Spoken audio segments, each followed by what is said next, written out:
we're going to do today is we're going to talk about something that we all experience from time to time, which is pain, and we're going to examine it in a little bit different way. Instead of running for pain meds, we're going to start looking at the structure and finding out if that is contributing to some of our discomfort in life. So I've got Lucy here, who's going to be showing how the body should be structurally supported. And we do run across a lot of problems with our posture, with sitting at the computer or driving a car or doing the things that we do. So these little hints that I'm going to give you can help you to think about where your structure is every day and all the time, and eventually the proprioception will take hold and the muscle memory will take hold, and you'll be able to structure yourself with a lot better posture, and you'll find yourself in less pain. So by starting here and seeing how Lucy is standing, you can see that there's some shoulders. We'll move her to the side in a minute, but the shoulders are a little bit forward. The neck is coming, looks like computer work is going on. The back is a little more rounded than we want it to be. Their feet are pretty level. There's not a whole lot of problem with the separation of the feet, although the hips seem to be a little bit out of alignment. Just a little. It looks like the hip is dropped back a little bit on the right-hand side. So turning to the side, and this will be correcting, you can see where the roundedness is, where the neck goes, how the shoulders are dropping a little forward, and the stomach is it's not as strong as it should be, so it's not supporting the back in a way that it can. There might be a little bit bigger curve right there than necessary, but we'll be working with all of that. So to start out with, seeing the posture like this over time, as Lucy ages, she's going to be going into this position more and more and hunching down more and more with and this is what'll happen, and then there's going to be crimping at the back of the neck. There's going to be a roundedness here, so the lungs aren't going to be able to be open as well, and just a lot of things start happening structurally. It's important to remember that function is going to follow structure, so the better our structure is, as boring as posture might be, it is the groundwork for the function to function normally. Now to start with, where we want to start with is right at the very base of the skull. It's where the very base of the skull, where you feel the muscles connecting to the skull. That piece of the anatomy needs to be pulled back and then upward. So you can see how her whole body shifted as it goes. You can see the length of the neck. So at first that's going to be a little uncomfortable because it's a different position. But if the thought and the imagery is right here, back and up, what that does is that sets the rest in place for the neck to be straighter and then the shoulders to begin to relax. And as the shoulders relax, they can drop down and they can just relax and float on top of there. There's an interesting thing about the rib cage and the shoulder girdle is that if you want to just turn a little bit, right here, there's the sternoclavicular joint, where the clavicle connects to the sternum bone. And what happens there is that's where the bones of the shoulder girdle are attached to the main frame of the body. So by thinking of that being the attachment point, that gives you this angle to lift up and back and hold there and let this relax. And then the shoulders can be on there. Now, think of the rib cage as being oxygen. So there's air inside, and then you're floating in air. So this part of the body should be very floaty feeling because it's just floating here, attached there, and all the other things are attached by muscles. The scapula is muscular, it's attaching into the frame that way.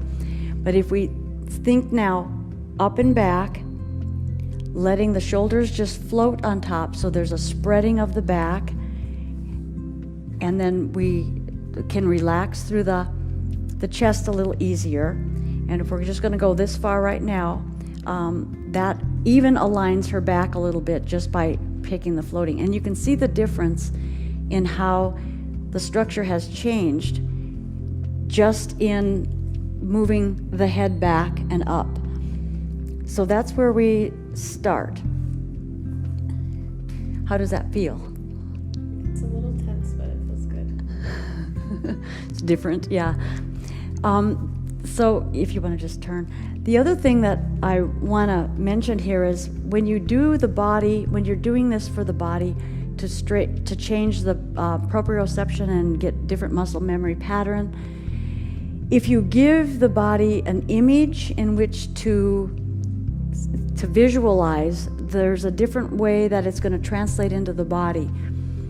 So what I mean by that is when I have taught in the past movement, I'll ask people to just put their arms out to the side. So you can just stick your arms out to the side, like hold your arms out to the side.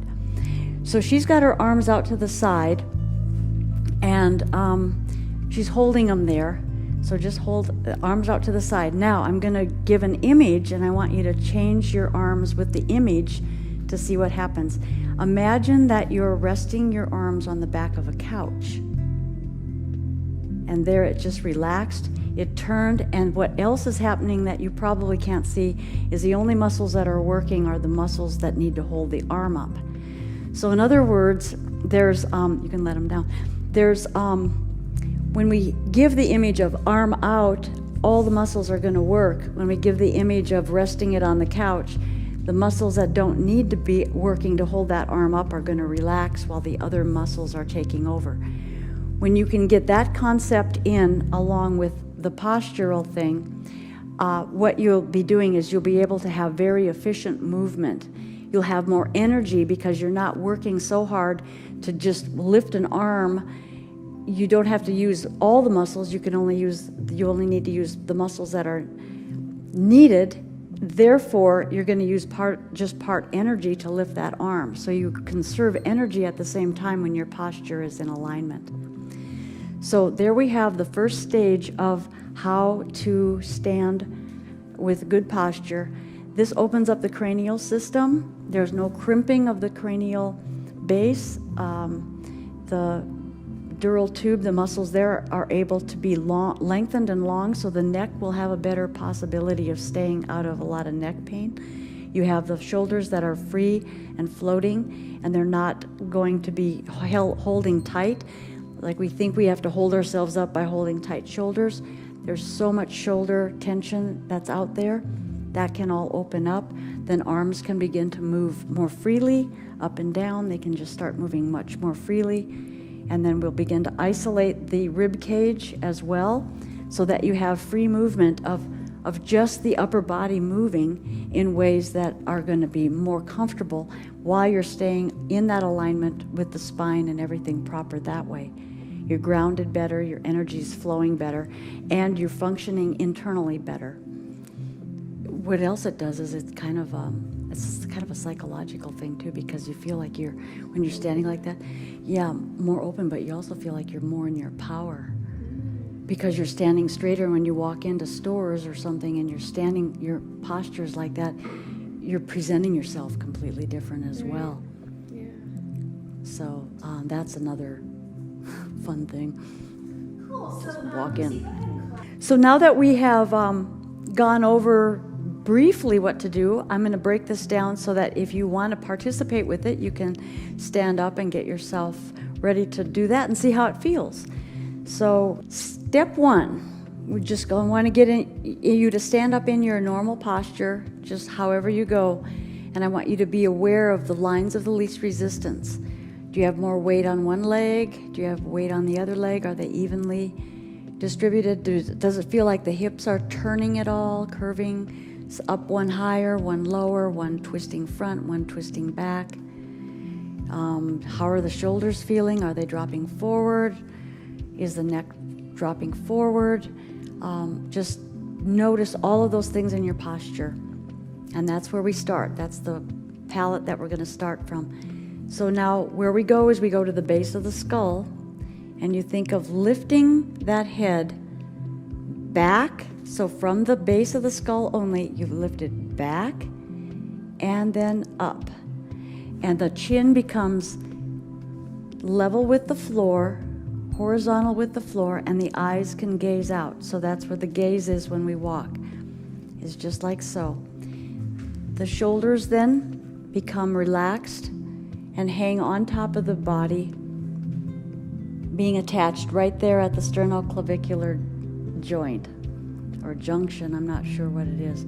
So that's standing, relaxing out and just sitting there. It's not holding up. You don't have to wear your shoulders as earrings. You don't have to feel like you have to move forward or back too far, and just let them float where they feel comfortable. And then that head is in a good position there. And this takes a little bit of work to get to, but it's really important to get that neck placed right, because that's really where everything should start from. We are going to be grounding into the feet as well, but this is a really important thing to have us be lengthened and longer. I think I've grown about a half an inch from paying attention to this particular type of thing. Okay, so there we have it. All right, so we went through that once, so let's try it again. Go to the normal posture, the posture that feels comfortable, and just kind of pretend like you're just doing a normal day. Then, and you know, pay attention too of how much burden is on your body in other places. You probably won't get the contrast of that right away, but after the muscle memory begins to kick into the new structural design, you will begin to notice how much stress there is on the body from an out of alignment position. So we start with the base of the skull. It pulls back and up. Chin stays horizontal to the floor. Eye gaze is out. Shoulders relax, just holding right there. They relax, and it feels like the back kind of spreads open. Okay, try it again, back to the old posture. And then we'll start with the back of the head. It goes up, back and up. Shoulders relax, chin level with the, very good. Eyes gaze out, and then you're attached right there with the shoulder girdle, and the rest of the shoulder girdle is relaxed, floating on top of that air rib cage, suspended in air, floated by air. So the shoulders should become very free and movable, and we'll work more on the shoulders to open those up. And let's try it one more time. Go back to the comfortable posture and then begin to move that head back and up. You feel it all different, and it's becoming more natural. Yeah, chin to level, a little bit more there. Yeah. There you go, gaze out, and that is beautiful like that. Shoulders relax, and there we go. Okay, so that's opening up the neck. That's very important for the neck to be in alignment. It's going to feel awkward at first for you because it's a different position. The hunching forward has made muscle patterns lengthen where they should need to be shorter now, and it's shortened ones that need to be lengthened. And so there's going to be some structural changes that go on with these muscles because they're in a different position. So that's kind of a hard part to get through. But the other thing that you're going to notice is that throughout the day, you're going to fall back into the old pattern. So every time you catch yourself falling back in the old pattern, if you just tell yourself, lift the head up and back and get the chin level. If you just tell yourself there, the rest is going to automatically come in. Eventually it will become part of your pattern, and you'll be moving in this position more than you are in the hunched position. And you'll find that things are just easier. Okay, so now we've got the neck and head in a really good position, and it makes her look taller too. So next, the arms. We want to get the arms to move freely. So if you could just lift your arms in the new position, and then imagine that they're on the back of a couch, so you can just relax them, and they're going to come forward a little bit more. So just let your arms rest right on my hands, and there you go. So now I'm going to move your shoulders. Don't move anything. So the shoulders should begin to move with the arms really freely in this position without any strain, okay? So just lift those shoulders up, thinking that you're putting them on the back of a couch or you're resting on something, yeah. And then begin to move your arms forward and backward, keeping this head nice and straight and letting them go and lifting them upward. And feel how the shoulders, where the tension is in the shoulders, and working them that way. Good. So that's where we want to go with the arms. So next is the shoulders. So what I want you all to do now is just go back to the old posture and try to lift your arms and see what you're feeling. It probably feels a little difficult to do. So we'll bring the head back, up and back. Notice how the shoulders just change by that little position of those little few vertebrae in the neck. And there we go. And each time she does it, it looks, she's doing it with a little bit more natural motion. It doesn't look quite as foreign. And then now that your neck is positioned properly, let those arms lift with the idea that you're lifting them to place them on the back of a couch. You don't have to pull them too far back. Just, lifting up like you're putting them, and let the muscles stay real open and moving them. So the shoulders, that's real good. So her shoulders, our arms are moving with just a lot of fluidity, which is what we want. And she's able to hold that in place.